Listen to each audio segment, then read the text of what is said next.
identity intact, and that is a story that we hear this evening. Ladies and gentlemen, if I may request you to please put your hands together for the one and only Ms. Malavika Mohanan. Thank you so much for joining us, Malavika, and chairing this session, we have the incredible senior journalist, Ms. Kaveri Vamzai, which also means that this particular conversation will have those fun questions and also a few questions that Malavika might have to think about. So over to you, Kaveri.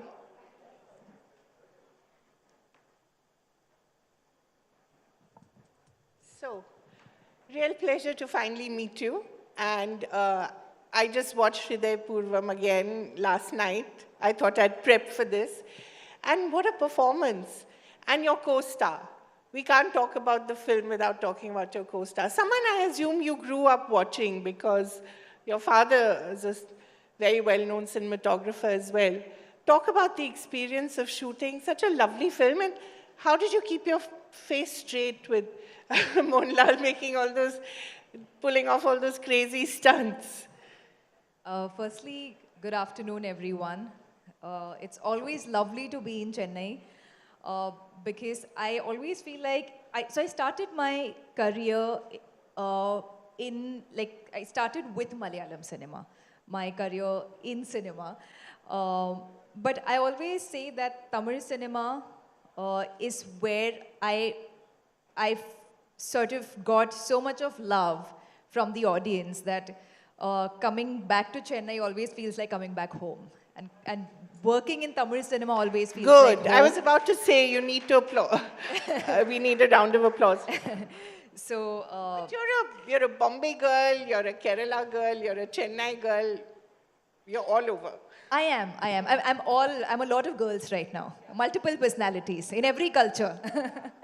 But having said that, being an actor in today's generation, when the lines between all the industries have immensely blurred, is fantastic, because you get to, my last release was a Hindi film. One of my last releases was a Hindi film. Then I had a Malayalam movie with Mohanlal, which is the project you're talking about, which released a couple of months back. My next... Did very well.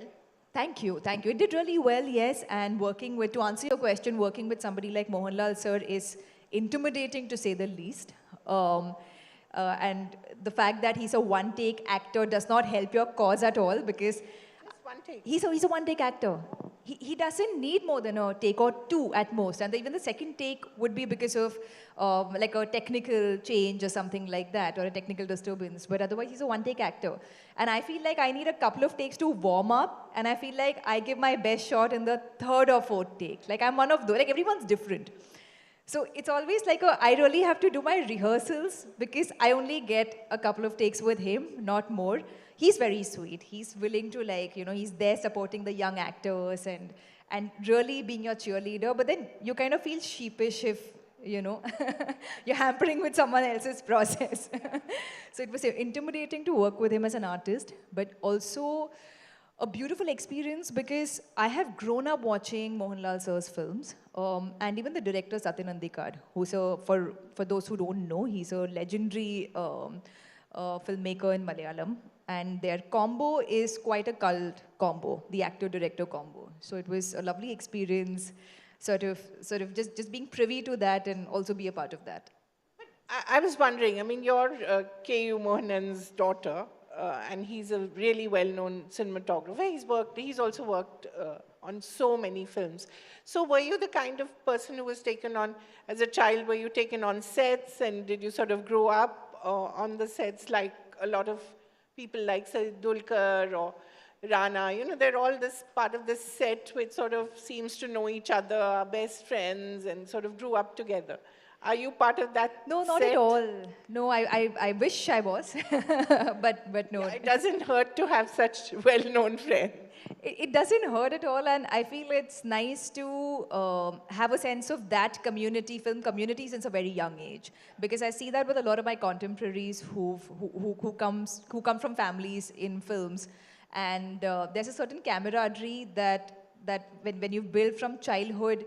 I feel like that's a beautiful camaraderie and a sense of community that forms since a From young the age. outside, we call it the Nepo kid syndrome, but Yeah, from but the from inside, inside, I'm sure it's lovely, But no, to answer your question, no, not at all. I didn't. I grew up very far away from the industry, and even though my father uh, is a part of the industry in some capacity, I don't. I think for us it was just like, oh, Achan's going to work and he's working and he's coming back home.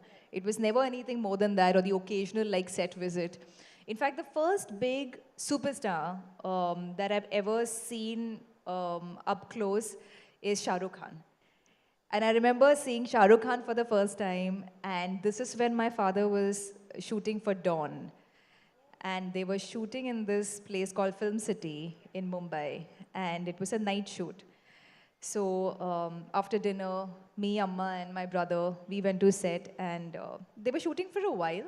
And by the end of which, like me and my brother, we were sitting and dozing off. It was also a school night, so we were very sleepy. And then suddenly I open my eyes and there's someone standing in front of me and I look up because I'm sitting and it's Shah Rukh Khan. And I'm just sort of, I'm stuck, I'm looking at him and he's like, oh, hello, it's so nice to meet you. And, and he's looking at my father. He's like, oh, Mohanan, it's lovely to meet your family. And I haven't even stood up. I'm just like that. Hi. The moment he left, my parents were like, such a big man, he's coming and saying hi to you and you don't have the You had courtesy to nothing get to up, say. I didn't get up. Like, I didn't get up to say hello, but it wasn't out of being rude. You I was just just, starstruck. I was just stuck. but I'm sure it doesn't happen to you anymore. You probably induce that kind of reaction in other people now. Does it feel odd to be on the other side? It always hits you when you're seeing, you're seeing some, like these really big superstars, when you're seeing them in person for the first time. Like, I remember, so I did a film in Tamil called Master, and I recall seeing Talapati Vijay for the first time. And See, you just have to mention his name and people applaud. everyone loves Talapati Vijay. Yeah. That's proof. So I remember meeting him for the first time and it was very surreal, because it's somebody I've seen in so many films and he's this larger than life figure. And he was so sweet and he was so humble and he's very introverted. So it's always like the initial couple of times and then you begin acting and then you're thinking about the character. Just co-stars. I mean, then you're sort of getting to know the person Yeah. behind the star. But when you're meeting the star for the first time, it's always, like I remember meeting Rajnikant sir for the first time. My first No Tamil applause film. there, surprising. I remember meeting Rajni sir, and again, like the aura is something else. So I've had the privilege of working with some lovely actors in Tamil, And now you have two other amazing films coming up. One is Raja Saab with Prabhas, and the other is Sardar 2 with Karthi. There is one Prabhas One fan Prabhas. who clapped. And Karthi again, who's lovely. Right, yeah. So there's a movie I've done with Prabhas sir, Raja Saab. That's a Sankranti Pongal release, which is coming out January 9th. I'm very excited about that. It's also my Telugu debut. And if I may say so myself, I feel like it's a great role for the girl as well. I feel like in a lot of these superstar films, women don't really get a good role most of the time. You get like 5-6 scenes where you can come and you'll get like one song, or you'll get like 2 songs. If you're really lucky, you'll get 2 songs, But Malavika, that's part of the grind, right? You've got to do that. You've got to earn your spurs so that you can do the work that you really want to as well, right? Yeah, absolutely. I feel like every film that you do contributes. It's like a puzzle, right? Your career is like a puzzle, and every film that you do fits in somewhere into the puzzle. Either it's a great character and a great director, which is going to get you known for your acting skills, which is going to help you better your craft, or sometimes it's purely a business decision that this is a big movie, and even if I don't have a great role in it, it's okay to do it because it fits that other part of the puzzle, which gives you a certain kind of association by nature of the people you're working with in that project, working opposite a certain actor, working in a big budget film, and that's okay, I feel like everything at the end of the day adds up into something beautiful. And then, of course, you get to do movies like Beyond the Clouds with Majid Majidi. I mean, so early in your career. What a great break, right?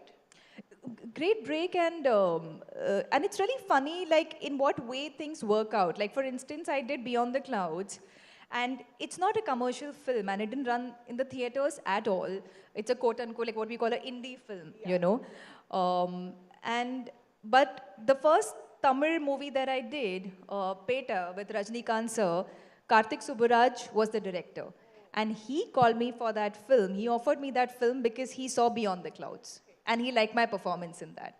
But then Peta is what kickstarted my career in Tamil. And I got master because of that. So it's all one web. You don't know. It's not like Beyond the Clouds got me more indie films. You know what I'm saying? Like you do an indie film, it can get you something very commercial. A director could see a very commercial film and offer you something that's a little art house. So I feel it's so unpredictable. There's a beauty to it. It's a double-edged sword, you know. You never know how something's gonna land, but that's the nature of the beast. And, earlier in the day, we had Anita Ratnam talking about how essentially an artist is also in a way like a puppet. I mean, there's only so much control that you have over the eventual product, and an actor even more so, right? So that whole struggle of working so hard for a movie sometimes and it doesn't work commercially or maybe sometimes even artistically, it's heartbreaking, right? Absolutely. How does one cope and keep that beautiful smile in place? How does one do that? It's very heartbreaking. In fact, I recall, so Ayushmann Khurrana, the actor, he lives in my building. So we're neighbors. And I keep bumping into him at the gym or like on my way to the gym or if he's coming back. And to the same gym as well. Same gym as well, because the building has a gym. So I remember bumping into him recently, and he had a release coming up, and I was like, "Are you nervous?" And he was like, "You know, I think at this point, you just learn not to expect anything. Like you go, you do a film, you give your best, and you obviously hope for the best." But you don't really, earlier, I used to daydream about, oh, the film's gonna come out and it's gonna be this blockbuster hit and it's gonna do this and it's gonna do that. Now I give it my all and I try not to think anything because that's not in your hands. And the more you think about that, I think it's, and now I have a more zen approach to it. Like just do back-to-back films, work with amazing artists, amazing directors, but you can't, like for instance, if you're a painter, if you're a sculptor, if you're a musician of a certain kind, you're in complete control, or if you're a writer, like say a fiction writer or something like that, you are creating that entire thing start to finish. It's up to you. It's in your hands. But something like filmmaking is a very collaborative art form. You could be good, but if the team is not good, it's not going to do justice to your work. Your work is going to come across as silly or not land right, and vice versa.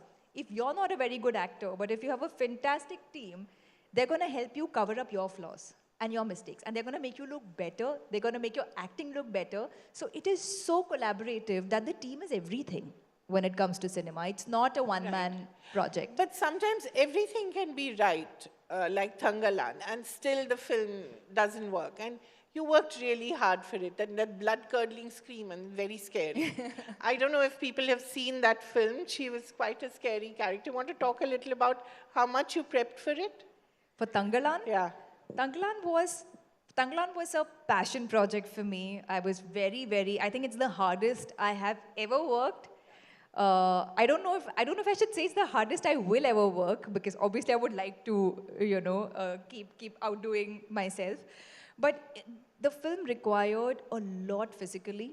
It required me to go through a complete physical transformation. It required me to learn a lot of martial arts, to push myself mentally, physically, emotionally, in every way possible. But like I said, whether the film does what you want it to do at the box office or not, it's of course heartbreaking. But I love the journey that I went through. Like now, if I had to say it in retrospect, like of course when it didn't do well, I was like, I wish it had done better. But I feel like I pushed myself so much, and I found out what my body was capable of. I found out what I myself am capable of what I can endure, what I can get done. And there's a lot of pride I take in that. What was the kind of training that you had to do for it? You had to do a lot of kalari payat or other Actually, stuff? more than kalari, there is this martial art form called silambam, which is a very old Tamil martial art form. So silambam is essentially stick fighting. And it goes like way back, because back in the day when people used to like travel from one place to the other and everything, everybody would have a walking stick, right? So it's a form of martial arts that you do using that stick. And that is something I trained very intensely in. And I think you injured your... I do it till date. See, these are things that Yeah, come out yeah. of a film. Like, in fact, even when it comes to my workouts, I'll go to the gym like a couple of times a week, but then I'll do silambam like a few days a week. It's fantastic workout. It's very meditative. I really like what it feels like. I love how silambam sculpts my body. I think it's great for body sculpting as well, and like general fitness and everything. And it's nice because it's a martial arts form, which not a lot of people practice. And I also feel like it's up to our generation to keep a lot of things related to our culture, art, heritage, sort of alive by practicing it. So I'm glad this film gave me an opportunity to, learn it and pursue Did you it. injure yourself or your co-stars? Oh yeah, so my co-star in the film, Vikram sir, Vikram sir and me, like we would be getting injured every day. Like every day it would be like, oh, where's this bruise from? Oh, where's your, you have a bruise on your thigh. Okay, you have a new one on your elbow. So we would like sit and count each other's bruises, because that's how physically demanding the film was. And we were doing action sequences in the middle of nowhere in Kolar, which is close to Bangalore. It's in Karnataka. Kolar Goldfields. Yeah, and the mud and the slush and, I mean...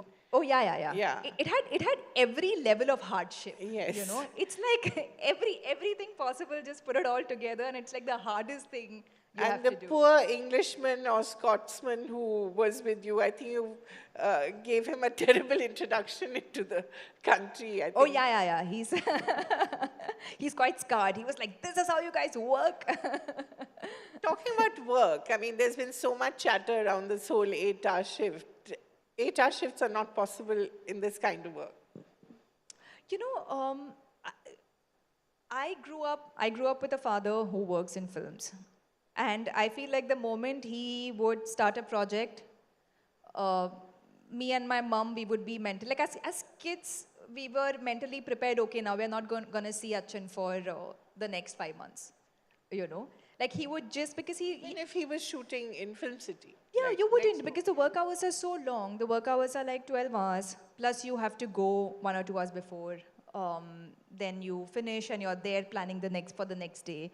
And in that whole Bombay traffic, you come back home. So I feel like you just don't have that parent is just not available. So from a little me's perspective, like if little me had to say, I would definitely say that, I would have liked my father to be around a little more. And I think it's very fair to, if it's possible, to have like a work life and a personal life balance is great, yeah. We all need that, otherwise you get burnt out very fast. So, And also it's so competitive. I mean, it's one thing to be on screen, then there's the red carpet and then the events. I mean, it's endless. Then there's Instagram, there's social media. right, yeah. Are performing all the time in some way or the other. There are some countries, I think it's some Scandinavian country or multiple countries, if I'm not mistaken, who have started, I don't know if it's a conversation or if they've actually implemented this, but they've started like 4-day work weeks, where you work for 4 days and the weekend is 3 days. France has had that for the longest time, I think. I know in France, like 25 hours. when you're traveling there, it's fantastic because everything, all the shops, everything closed by 5:30 p.m. People go back home to their families, or they're sitting in a cafe with their friends and they're You chilling and they're recently took spending your time. mom to Paris, right? I did. I took my See, mom I to follow Paris. you on Insta. Oh, I took my mama to Paris recently. I did. There are the great perks of being an actor, right? You do get a good downtime. Right, When you do. You do, but these countries did report an increase in productivity, because when you're working for lesser hours, you're giving it your all. You're putting your best foot forward, and A you. note to all the bosses in the audience. But some Tamil and Telugu films have that 8-hour shifts. So there are certain movies that I think it doesn't happen so much in Hindi and Malayalam, But it varies industry to industry. Talking about work-life balance, it's interesting you have another persona, which is the wildlife photographer, which is most interesting. That's, I think, your father's genes really passing down to you. Talk a little about this, and I think we do have a snapshot of her other Insta handle, which is Miss Mohanan, right? Miss Mohanan. Oh, there you are. Oh, wow. You do have a screenshot of Yeah. it. I love photography. I studied visual arts when I was in college, and I've always... That was Wilson College? That was Wilson College. In Mumbai, right? In Mumbai. And I've always been, I've always loved photography, cinematography, shooting, like anything to do with visual arts is something I've loved. And if not for being an actor, I think I would have really become a photographer or a cinematographer. Sorry, is that story true that you were noticed by Mammootty on a set where you'd gone with your dad, and that's how you were chosen to be Yeah. to I act was in opposite college, Dulquer? and I was I was visiting a set one day, and Mammootty sir, who again, like I said, being a Malayali, I've grown up watching his movies. Yeah, the two pillars of Malayalam cinema. And they were casting for a film opposite Dulquer Salman at that point, who was relatively new in the industry. He'd been there for like 3-4 years or something, not more. And they were looking for a girl opposite him. And Mammootty sir saw me and he was like, oh, she looks promising, why don't... And he called me and he asked me, and, so that's how I did my first film. That's how I landed my first role. So I always keep telling everybody, like, if not for Mammootty sir, I don't even know if I would have been a part of the industry. What would you have done? For the longest time, I wanted to become a documentary filmmaker. You still do that? I can still do that, actually, yeah. And it's something I want to do, like, alongside cinema. Right. In my free time, or, sometimes you have, like, this 1 month in between 2 films and stuff. But I love wildlife photography. And I love shooting tigers and lions and leopards. That's one of my favorite things to do. Big cats. So there are a lot of fantastic forests that we have in India itself. In the southern part of India, we have this whole Mudumalai, Masinagudi, Kabani, Wayanad, that stretch, which is amazing for wildlife. And in central India, you have Kanha, Tadoba, Bandhavgarh, which is again fantastic for wildlife. So I try to go as often as I can, and I'm trying to like shoot more and pursue that hobby of mine a lot more. I hope the tigers don't end up taking photographs of you. I hope Like they do. the I would love to be paparazzi. clicked by a tiger. But talking about PAPs, that's a big thing in Mumbai, isn't it? The airport looks and the gym looks and whatever. How agonizing can that be? Can it be agonizing? I mean... Suppose you're caught without the right makeup or the right clothes or whatever. No, they're actually quite sweet, yeah. I don't think it's the PAP. Like, the PAPs are not agonizing. I feel there is so much of emphasis in today's day and age of... There are so many people. And there's so much of social media prevalence everywhere that there is a pressure to constantly stay relevant. I would say that is the pressure. And whether it's paparazzi or whether it's posting on Instagram, these are all sort of, it's because of that. It's because because everyone's doing it. Like back in the day, say even 15 years back, there were only a few actors in every industry. There was no social media. You had to be a part of a hit film or a super hit film for the common man to know you. Now, all of that's changed. Like, there are people who are Instagram celebrities who you've never seen in a film, nothing of that sort, but complete social media celebrities. Plus there are actors, plus there's television. So it's become such a, there's such a plethora of mediums right now. But it's still a hierarchy, right? The film star is still a cut above the rest, I think. You think? I mean, that's, I don't know. But you have 4.3 million followers, right? That's a lot. It's not? I mean, you it is. don't look too happy about it. No.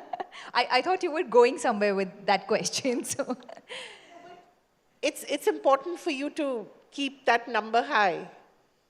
Right. Is it? Yeah, it is. It is because I feel a lot of work, let me break down the business aspect of it for you. A lot of your association with brands happens through social media in today's day and age. So films is one medium. Yes, you're doing movies. You're making money via movies. But movies is never the only main medium for an actor to make money. And I'm talking about the economics of it, right? The other thing is brand endorsements.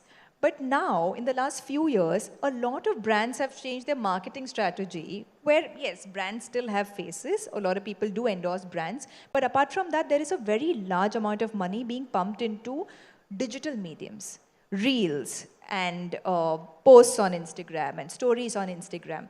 So a certain social media presence is important for you to sort of tap into the business aspect of things. So everything's very interconnected. So you have to play that game and to sort of climb in your career, to play to the economics of it. It's very important to sort of bring your A game to all of these aspects. To always bring your A game to everything. And I think this interview is proof of it. Thank you so much, Malavika. And we wish you all the best to really big films coming up. Fingers crossed. Thank you, thank you. Please do watch it. Of course, thank you. I hope you like it. Yeah, thank you so much. Thank you, everyone. A loud round of applause, ladies and gentlemen, for that wonderful conversation. If I may kindly request Mr. Gautam Datta to join us on stage, National Sales Head, ABP Network, to felicitate and extend a big thank you to Ms. Malavika Mohanan. Here's wishing her not just a fantastic career ahead in the movies, but also we look forward to a lot more big cat pictures as well on your Instagram. Malavika, if we may kindly request you to receive the wonderful souvenir from all of us here at ABP Network, the Southern Rising Summit.